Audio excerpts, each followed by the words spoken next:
Very good day to you all, and I'm Yasu from Payap University, studying peace building PhD program. I'll be presenting xenophobia, a critical challenge that is confronting our human society, case studying South Africa. The approach will be from social and cultural point of view.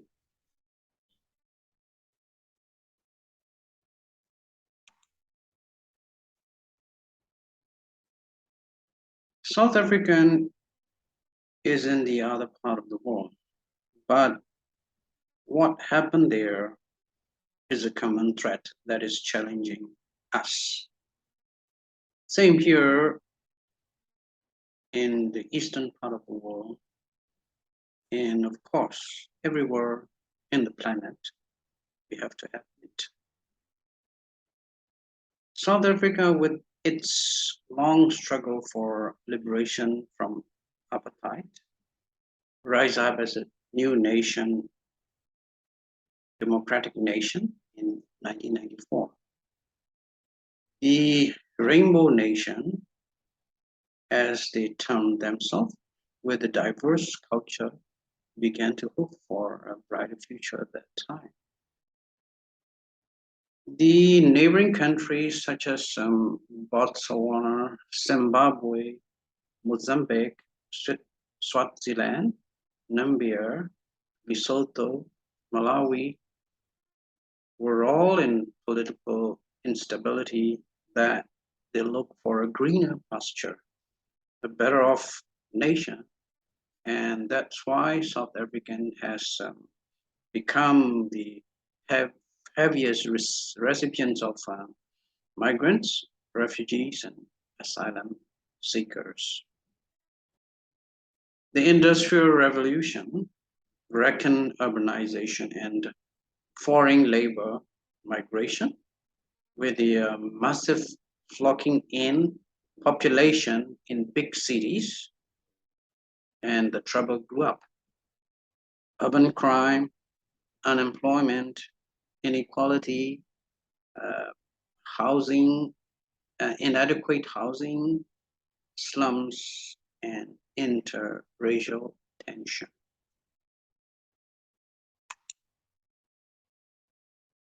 The word query, the derogatory expression in insulting the fellow Africans, ignited hatred and generate violence.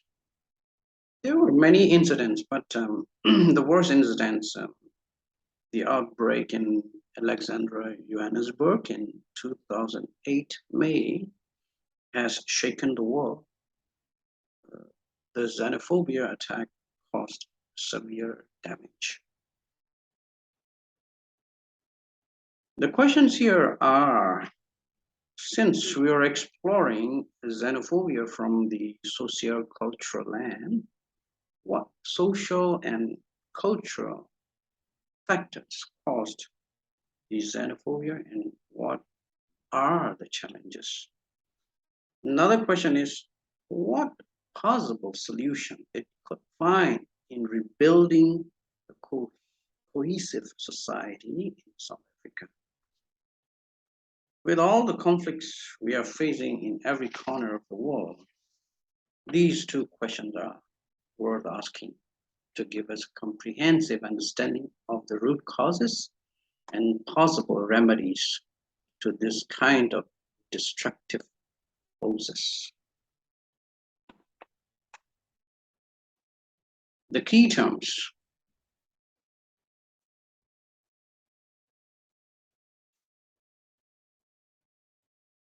Selection of 5 key terms and their definitions. Number 1, social identity. The perception of who we are and the characteristics of the in-group to identify oneself, ourselves. Quiri, it is a terminology used to insult and discriminate foreigners, not the white, but the fellow Black African. Xenophobia. In its Greek origin, xeno means stranger and phobo means fear. So it's a fear or hatred of foreigners or stranger. Scapegoating hypothesis. Scapegoating. It is an act of heaping up all the despair, anger, frustration on the others and blaming them for the misfortune. And lastly, structural transformation. This is a required change in political, economic, and social structure that cause inequality.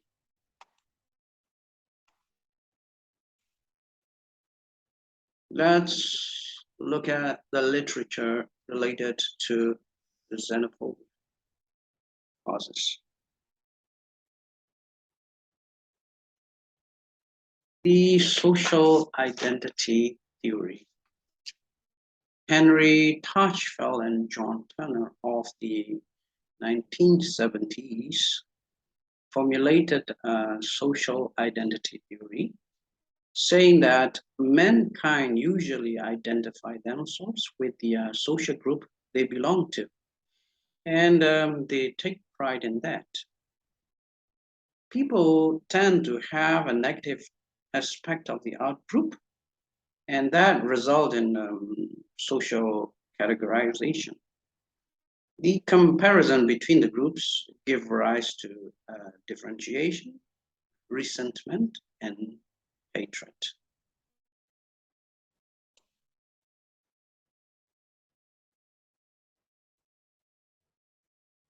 Walter Garrison Runciman, in his relative deprivation theory, stated that when people upwardly compare themselves with better off person, they felt the unfairness and inequality.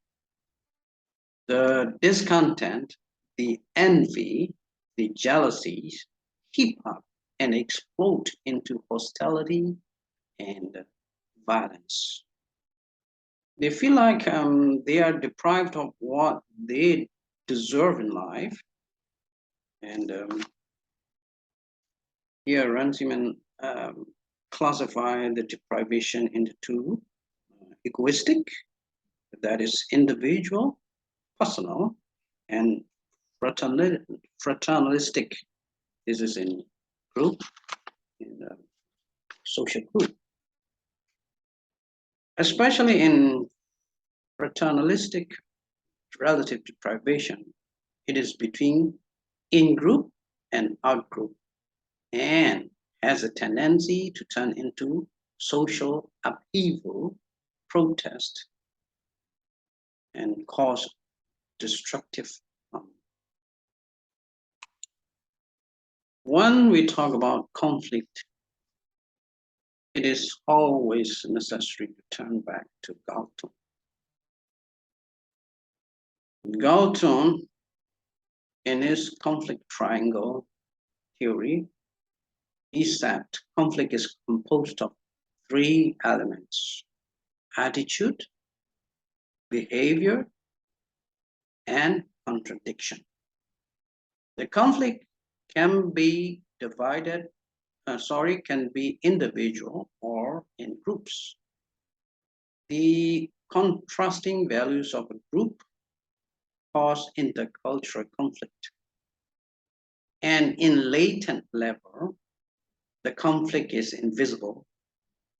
That means it's like iceberg under the water. So the conflict is invisible. You cannot see it. But in manifest level, it surfaced up into the water and causing troubles that can be seen and experienced. Relating to his violent triangle theory, you can see here, relating to his conflict triangle theory, here you can see his violence triangle theory. You can see here the culture of violence and structure of violence serve as the root causes of the direct violence. See, underneath is cultural violence and structural violence, and they give rise to direct violence. The belief, the value, the ideology of a culture embedded in social structure and institution in a form of legalized discrimination. The discrimination has gone through unnoticed, but it is like a legal discrimination, and it is always unquestioned, then gradually explode into direct violence. Scapegoating hypothesis of Norman Duncan. Norman Duncan, in his reflection on xenophobia in South Africa, came up with the scapegoating hypothesis. The misfortune of a group of people turned into frustration, but instead of admitting their incapability, they try to accuse other people for their failure. That is scapegoating. According to Duncan proposed several causes of scapegoating. South African that was isolated from other parts of the world in the period of apartheid instilled distrust in any foreigners. That time, in the apartheid time, yeah, South African people have always distrust the foreigners. The consequences of isolation. They have been isolated, and this instilled the distrust of foreigners. The brutalized poverty is one of the driving force to condemn the foreigners for snatching all the scarce resources from them. The endemic poverty. And here, the relative deprivation of ransoming has been adopted.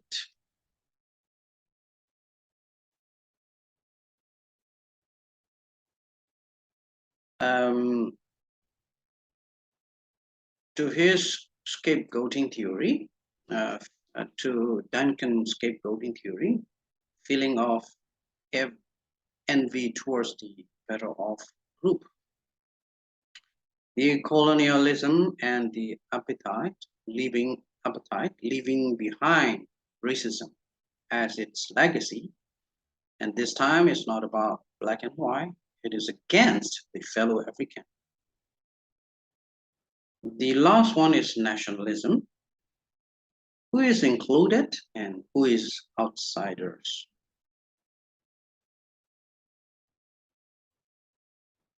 This empirical background underpinned the scapegoating as a push factor. The methodology of my research is very simple. It is a library research to get in depth of understanding of the xenophobia. The findings. The social causes and challenges are the unemployment. Scalable shortage is an opportunity for the migrant to secure the jobs, leaving the local behind. Like some countries in Asia and the Middle East as well, migrant workers take up all the jobs that the local are not willing to do. Although the blame for unemployment persists, the country still has to rely on foreign workers.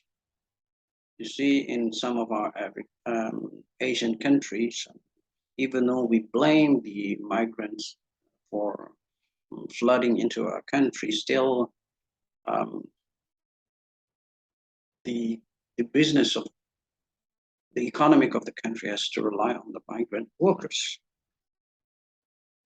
Here we can see the percentage and the actual, the discrepancies. Only 4% are migrant workers, and migrant usually are self-employed, 21%, and 11% are in the employer status. So you can see even they blame the migrant workers as taking up their jobs, but still you can find only 4% of migrant workers, while 11% are employees and 21% self-employed. So here you see the difference between the perception and the reality. This is kind of scapegoating.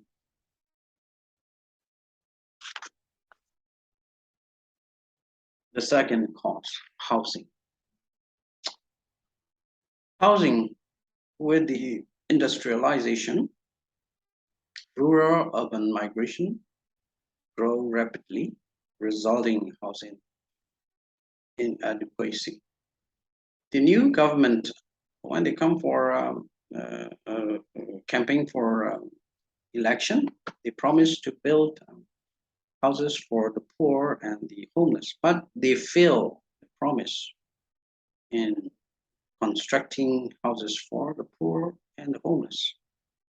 Another thing is the mismanagement in planning, policy, and land use, and to add to that, the corruption in housing delivery result in congested informal settlement, slums, and ramshackle houses. This is common to all the developing countries when the corruption is among the public sectors, the inefficiency is there, and the citizens suffer. This is a common problem in all developing countries with the government incapability to cope up with the increased population in urban area. Another one, interracial marriage. The controversial issue here is the interracial marriage. Before, it is between the white and the black. Now, it's against the black foreign migrant. They condemn fellow African for stealing their woman. They accuse of their woman for betrayal or love for money. They blame the girls, the women, for marrying migrants because of money, or they betray their national. The excuse you hear from the woman is that women are seeking for physical and financial security. They feel like the locals, their fellow locals people, cannot give them security and financial prosperity. So this is one of the root causes that sparkle the hate and resentment of the local man, and the interracial marriage has become very important and striking root causes for xenophobia. Another thing is physical appearances and behavior. The biocultural differences like the body build, the nose, the lips, the physical features, like the skin color, of course it's black, but how black are you? And the dress and the behavior have become a laughing stock for them. And it has become a reason to look down on people and to marginalize them. The foul order, the primitive look, are taken for granted and they are ill treated. The language, the accent, of course, sounds strange when you are not local, and they were made fun of. And it is also taken as an identification signifier of native and foreigner. If you cannot speak the native language, then they identify you as a foreigner. And the language, the accents of the non-African, it's also associated with illegality. So if they notice you are a foreigner because of your accent, then they will blame you. They will accuse you of illegality. They were frequently harassed and arrested when the police officers noticed they are foreigners through their accent. Police insist on asking probing questions to humiliate them. So the African lost their language right. It's a pity.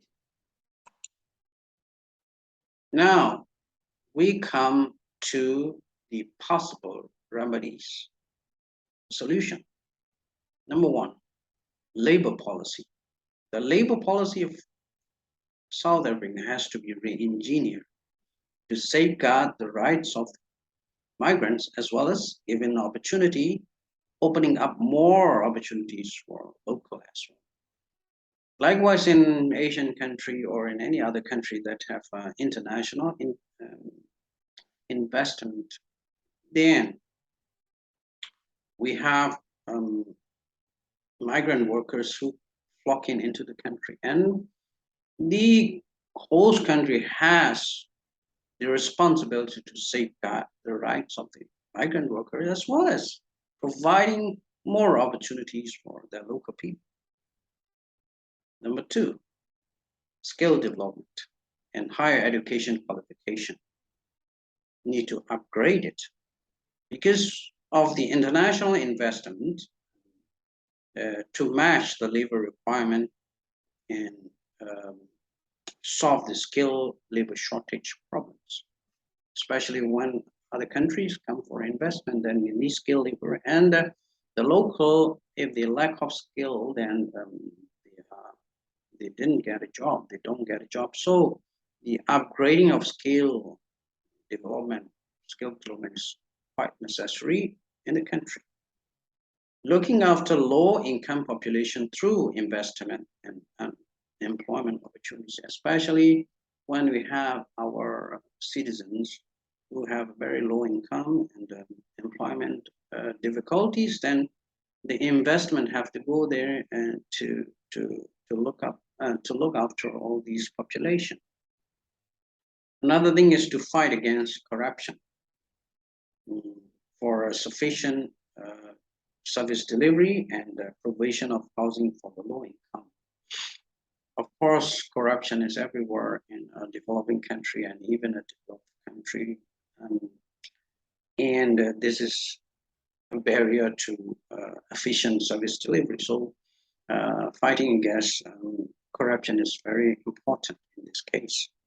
And lastly is integrating cultural diversity and encouraging open communication to promote multiculturalism.